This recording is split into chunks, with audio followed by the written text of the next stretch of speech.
ఇవాళ మీకు నేను ఒక వీరుడి గురించి చెబుతాను. దక్షిణ భారతదేశంలో మొఘల్ సామ్రాజ్యానికి వ్యతిరేకంగా కత్తిపట్టిన తొలి వీరుడు అతను. పుట్టింది అతి సాధారణ కళ్ళు గీసే కుటుంబంలో. కానీ పరిస్థితుల ప్రభావం అతనితో కత్తి పట్టించింది.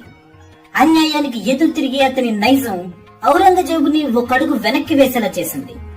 అతని మొండితనం గోల్కొండ ఖిల్లానే అతని పరం చేసింది. అతని తెలంగాణ శివాజీగా పేరు తెచ్చుకున్న సర్దార్ సర్వాయి పాపన్న.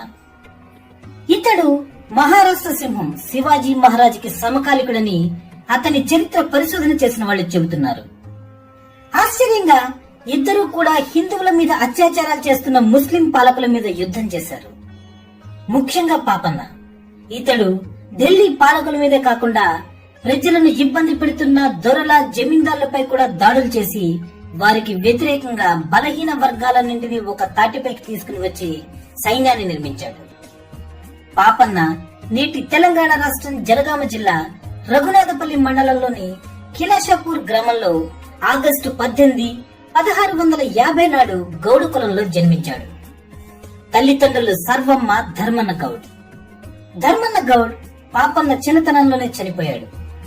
తల్లి సర్వమ్మకు ఒక్కగానొక్క కొడుకు కావడంతో ఆమె అతన్ని ఎంతో గారాబంగా పెంచింది. పాపన్న ఎల్లమ్మ దేవతకి మహాభక్తుడు.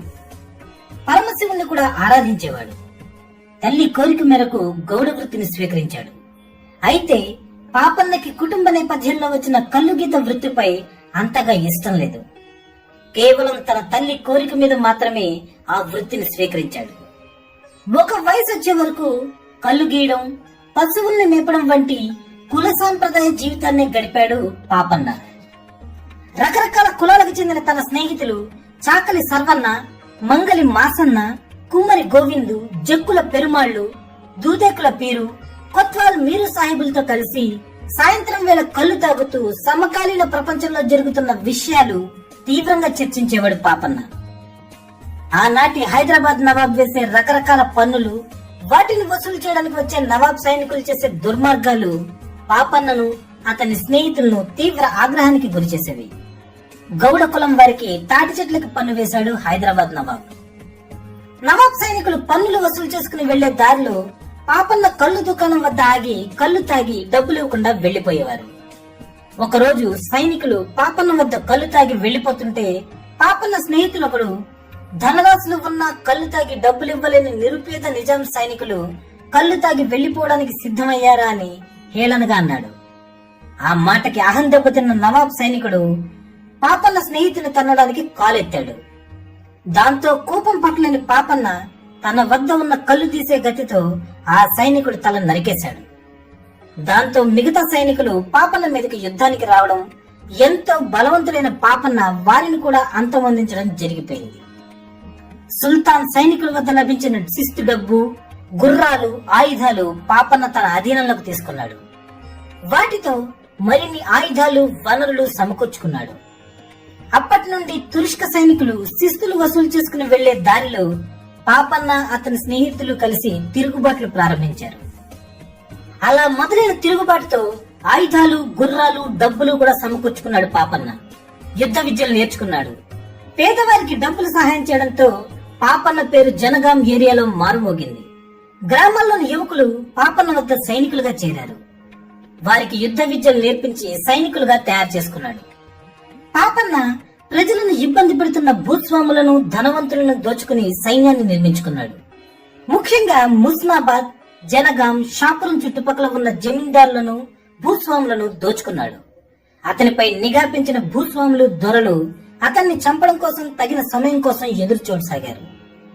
అదే సమయంలో పాపన్న వారిని పూర్తిగా ఎదిరించడానికి ఇంకా తన శక్తి చాలదని భావించి కొంతకాలం పాటు అజ్ఞాతంలోకి వెళ్లిపోయాడు. ఆ సమయంలో పొలాస జమీందారు వెంకట్రావు వద్ద మారువేషంలో పనిలో చేరాడు. తగిన సమయం వచ్చే వరకు భూస్వాములు, దొరల నుండి తనను తాను రక్షించుకోవడానికి పాపన్న ఈ దారి ఎంచుకున్నాడు. అక్కడ తన తెగువ సాహసాలతో జమీందారు నమ్మకాన్ని సంపాదించాడు పాపన్న. అక్కడే అతనికి హనుమంతు అనే మిత్రుడు పరిచయం అయ్యాడు. తొందరలోనే వారిద్దరూ ప్రాణ స్నేహితులయ్యారు. హనుమంతుతో పాటు మరికొందరు యువకులను తన సహచరులుగా చేసుకున్న పాపన్న చుట్టుపక్కల దొరలను దోచుకుంటూ ధనాన్ని సేకరించడం మొదలుపెట్టాడు. కానీ తొందరలోనే వారి విషయం జమీందారుకు తెలిసిపోవడంతో అక్కడే గడిలో బంధించబడ్డారు. అక్కడ తనలాగే బందీలుగా ఉన్న మరికొందరిని కూడగట్టిన పాపన్న వారితో కలిసి ఒక అర్ధరాత్రి గడిని బద్దలుగొట్టుకుని బయటపడ్డాడు. అలా అర్ధరాత్రి తనతో బయటకు వచ్చిన సహచరులంతా అతని సైన్యంగా మారారు. వారందరినీ కూడగట్టుకున్న పాపన్న రహస్య జీవితం గడిపిన కాలంలో తను దోచుకున్న డబ్బుతో బలమైన సైన్యాన్ని తయారు చేశాడు. అలా దాదాపు 2000 మందితో ఒక సైన్యాన్ని ఏర్పాటు చేసుకున్నాడు. చుట్టుపక్కల ప్రాంతాల్లోని యువకులు అతనితో కలిశారు. వారందరినీ కలుపుకుని సర్వైపేటలో 1675లో తన మొదటి రాజ్యాన్ని ఏర్పాటు చేశాడు పాపన్న. అక్కడే ఒక కోటను కూడా నిర్మించాడు. క్రమంగా రాజ్యాన్ని విస్తరిస్తూ హుస్నాబాద్, కరీంనగర్లలోకి చొచ్చుకుని పోయాడు. వేలాది మంది సైన్యంతో పాపన్న వరంగల్ కోటని స్వాధీనం చేసుకున్నాడు. మచిలీపట్నంలో ఉన్న డచ్, ఇంగ్లీష్ వ్యాపారుల నుండి పెద్ద ఎత్తున ఆయుధాలు కొన్నాడు. వరంగల్ ముట్టడి విజయవంతమైన తర్వాత భువనగిరి ఖిల్లాను తన ఖాతాలో వేసుకున్నాడు. పాపన్నకు ఎలాంటి వారసత్వ నాయకత్వం గాని, ధనం గాని, అధికారం గాని లేవు. గెరిల్లా సైన్యాన్ని తయారు చేసి ఆ సైన్యం ద్వారా మొఘల్ సైన్యంపై దాడి చేసి తన సొంత ఊరు కిలాషపూర్ ని రాజధానిగా చేసుకుని తన రాజ్యాన్ని విస్తరించాడు.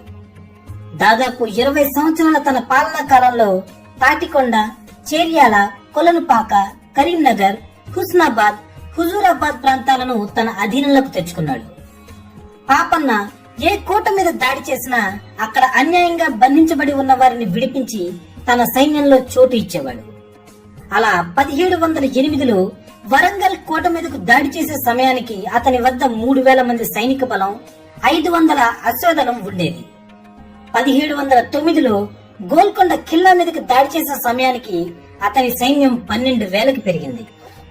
పాపన్న ఒక సాధారణ గౌడు కుటుంబం నుండి వచ్చినవాడు కనుక అతనికి ప్రజల కష్ట నష్టాలన్నీ తెలుసు. అందుకే పాపన్న రాజ్యంలో పన్నులు లేవు. ఖజానా కోసం అతడు జమీందార్ దొరలపై తన గెరిల్లా సైన్యంతో దాడి చేయించేవాడు. అతని రాజ్యంలో సామాజిక న్యాయం పాటించేవాడు. తాటికొండలో చెక్ డ్యాం నిర్మించాడు. అతను ఎల్లమ్మకు పరమ భక్తుడు. దాంతో హుజూరాబాద్ లో ఎల్లమ్మకు గుడి కట్టించాడు. అది కొద్దిగా రూపం మారిన నేటికి అలాగే ఉంది. సర్వైపేటలో తన మొదటి కోటను కట్టించాడు పాపన్న. దాదాపు 10 ఎకరాల్లో నిర్మించిన కోట అది. ఈ కోట నిర్మాణంలో చాలా శక్తియుక్తులు వాడాడు అతను. చతురస్రాకారంలో నిర్మించిన ఈ కోటకి 4 వైపులా 50 అడుగుల ఎత్తులో విశాలమైన బురుజులు, వాటిపైకి ఫిరంగులు, మందుగుండి సామగ్రి తరలించేందుకు వీలుగా మెట్లు ఉంటాయి. కోటకి రక్షణగా చుట్టూ కందకం తవ్వి నీరు నింపి దానిలోకి మొసళ్లను వదిలేవారు. రాత్రి సమయాల్లో శత్రువులు సడన్ దాడికి దిక్కుండా ఈ నిర్మాణం. మామూలు రాజవంశీయులు ఇటువంటి కోటలను నిర్మించడంలో పెద్ద వింతేం లేదు. కానీ ఒక అతి సాధారణ కుటుంబం నుండి వచ్చిన పాపన్న ఇంత చాకచక్యంగా కోటను నిర్మించడం అన్నది ఒక విధంగా ఆశ్చర్యాన్ని కలిగించే విషయం. గోల్కొండను జయించాలన్నది పాపన్న పట్టుదల. దానికోసం వ్యూహాత్మకంగా తాటికొండలో మరొక కోటను నిర్మించాడు. అలాగే షాపూర్లో మరొక కోటని మట్టితో కట్టించాడు. 1709లో పాపన్న సైన్యం గోల్కొండ మీదకి యుద్ధానికి వెళ్ళింది. మొఘల్ సైన్యంతో ప్రాణాలకు తెగించి పోరాడింది పాపన్న సైన్యం. ఆ యుద్ధంలో పాపన్న విజయం సాధించి గోల్కొండను వశపరుచుకున్నాడు. గోల్కొండను రాజధానిగా చేసుకున్న పాపన్న 7 నెలలు పరిపాలించాడు. ఆ కాలంలో అతను ఏమర్పాటుగా ఉన్న సమయం చూసి గతంలో అతని చేతిలో ఓడిపోయిన దొరలు, భూస్వాములు అంతా కలిసి మొఘల్ సైన్యానికి సహకరించారు. వారి సహకారంతో మొఘల్ సైన్యం గోల్కొండను తిరిగి తన అధీనంలోకి తీసుకుంది. కానీ వారి చేతిలో చిక్కి చావడం ఇష్టం లేని పాపన్న తన బాకుతో గుండెల్లో పొడుచుకుని వీరమరణం పొందాడు. తమ ఆధిపత్యం మీద దాడి చేసిన పాపన్నను ముస్లిం చరిత్రకారులు దోపిడీ దొంగగా చిత్రీకరించారు. ఆనాటి ముస్లిం పాలకులు ఏజెంట్లుగా పనిచేసిన దొరలు కూడా పాపన్న చరిత్రను కుదిరినంత తక్కువ చేసి చూపించడానికే ప్రయత్నించారు. అయితే ఆంగ్లేయ చరిత్రకారుడు జెఏ బోయెల్ పాపన్న నిజమైన చరిత్రను కరెక్ట్ గా రికార్డ్ చేయడానికి ప్రయత్నించాడు. దానికి అతను జానపదాలు పాడే వాళ్లను ఆశ్రయించాడు. ఆయన కృషి ఫలితంగా పాపన్న చరిత్ర కొంతవరకు ప్రజలకు అందుబాటులోకి వచ్చింది. 19వ శతాబ్దపు చరిత్రకారుల్లో పాపన్నని గుర్తించిన మొదటివాడు మల్లాది సోమశేఖర శర్మ. స్వయముగా దుర్గములు నిర్మించి యుద్ధాలలో దుర్గములను సాధించి రాజ్యములను విస్తరించిన వాడు దొరకాక దొంగ ఎట్లగును అని ప్రశ్నిస్తాడాయన.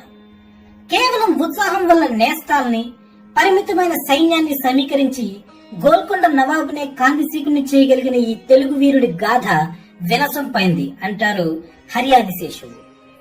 సర్వాయి పాపన్న దారిదోపిడీదారుడిగా వ్యవహరింపబడినాడు. కాని అతడు ముస్లిం పాలకుల పాలిటి కాలుడు, బీద ప్రజల దైవం. స్వాతంత్ర భావనలు కలిగి ఉండి అతి సామాన్య కుటుంబమును జన్మించి నాయకునిగా, వీరునిగా, రాజ్య పాలకునిగా ఎదిగి ఆంధ్ర పౌరుషము చాటి చెప్పిన వీరుడు, అరివీర భయంకరుడు, తెలుగువారి స్వతంత్ర పరిరక్షణకు పోరాడిన యోధులు అంటారు బిఎన్ శాస్త్రి గారు. వీళ్లంతా చరిత్ర పరిశోధకులు. అలాగే పేర్వారం జగన్నాథం, బిరుదురాజు రామరాజు, ఏటుకురి బలరామమూర్తి వంటి పరిశోధకులు కూడా తమ పరిశోధనల ద్వారా పాపన్నపై తప్పుడు ప్రచారాన్ని ఆపారు. Archaeology department retired director PV పరబ్రహ్మ శాస్త్రి గారు దూల్మిట్ట గ్రామంలోని నాగసోని వంశస్థుల వ్యవసాయ భూమిలో దొరికిన శిల్పాలను గమనించి పరిశోధించి అవి పాపన్న ప్రతిమలే అని నిర్ధారించారు. ఆయనే ఆ గ్రామంలో దొరికిన పాపన్న కాలం నాటి ఒక శిలాశాసనం అర్థాన్ని కూడా చెప్పారు. ఏది ఏమైనా, ఎవరు ఒప్పుకున్నా ఒప్పుకోకపోయినా దక్కన్ రాజ్యంపై ఢిల్లీ పెత్తనాన్ని ధిక్కరించి గోల్కొండ ఖిల్లాపై స్వతంత్ర బావుటా ఎగరేసిన సర్దార్ సర్వాయి పాపన్న పోరాటం నేటికి స్ఫూర్తిదాయకం. ఎన్ని తరాలు గడిచినా పాపన్న పోరాటం అందరికీ ఆదర్శవంతమైంది. సర్వాయి పాపన్న పెయింటింగ్ ఇంగ్లాండ్ లోని విక్టోరియా అండ్ ఆల్బర్ట్ మ్యూజియంలో ఉంది. హైదరాబాద్ కు చెందిన ప్రఖ్యాత చిత్రకారుడు ఒకరు ఆల్బర్ట్ మ్యూజియాన్ని సందర్శించేందుకు వెళ్ళినప్పుడు అక్కడ ఉన్న పాపన్న పెయింటింగ్ ని ఆయన గమనించారు. ఆయన దానిని నగరానికి తీసుకొచ్చారు. ఆ పెయింటింగ్ పాపన్న సమకాలీకుడు ఒక ఆయన గీసిందిగా చరిత్రకారులు భావిస్తున్నారు. ఆ పెయింటింగ్ ఆధారంగానే సర్వాయి పాపన్న విగ్రహాలను రూపొందించి కరీంనగర్ జిల్లా సర్వాయిపేట, ఆదిలాబాద్ జిల్లా నిర్మలలో ప్రతిష్ఠించారు. ఆ మూల చిత్రం ఆధారంగా అనేక ఊహా చిత్రాలు వెలువడ్డాయి. ఇవి ఫ్రెండ్స్, సర్దార్ సర్వాయి పాపన్న చరిత్రకు సంబంధించిన కొన్ని విషయాలు. ఈ వీడియో మీకు నచ్చిందని అనుకుంటున్నాను. నెక్స్ట్ వీడియోలో మరొక ఇంట్రెస్టింగ్ టాపిక్ తో మీ ముందుకు వస్తాను. అంతవరకు బై బై.